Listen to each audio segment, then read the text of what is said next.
I'm now going to really talk about a little bit more on really why we are here and talking about wellness as a company, right? And firstly, before I get into that, what really is the concept of wellness, right? And I think personally for me, and of course, as a company, we also think wellness is not about lack of a negative. So it's not about, it's not, I'm not happy, so I'm happy. It's not about, oh, I'm not sad, so that's okay, you're well. No, wellness is about the presence of a positive, right? Are you at your most best self, whether it be physically, mentally, emotionally, spiritually, when you are at work? Are you at your best self? So can you really deliver the best results when you are there, right? And of course, the third thing is the world that has changed now, which has made most companies wake up to the fact that current generation, current employees, they are asking more of the companies.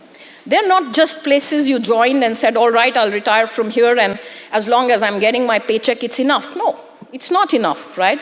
They're asking for a lot more from the company to enable for them to have better work-life balance. They are asking for better inclusion practices, better diversity practices. And this is because the world has also changed for them. We've always known that there was a very clear relationship between how well employees felt, how good, what their physical condition was, and how that impacted the company's bottom line. But it wasn't until this 2016 study that's projected here in the Journal of Occupational and Environmental Medicine that we really started to have data that was meaningful enough and significant enough to really create the business case for the C-suite that wellness was something that we should, as a company, be concerned about and be investing in.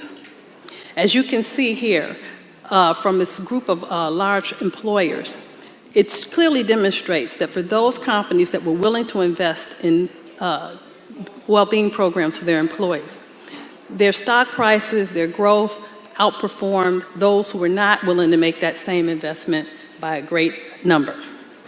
So, as I said, this is Heart and Soul. This is the brand. Everybody in the company recognizes the H&S as the way that we talk about mental health. And this really started 4 years ago when we realized that mental health is a spectrum of experiences, from illness to a complete health. But we are all in any state, and we can change those states. And as a company, as my colleagues mentioned, we now have an obligation to support our employees, yes, so they will work better, but also they will have a better life. And that's the way that we think about that.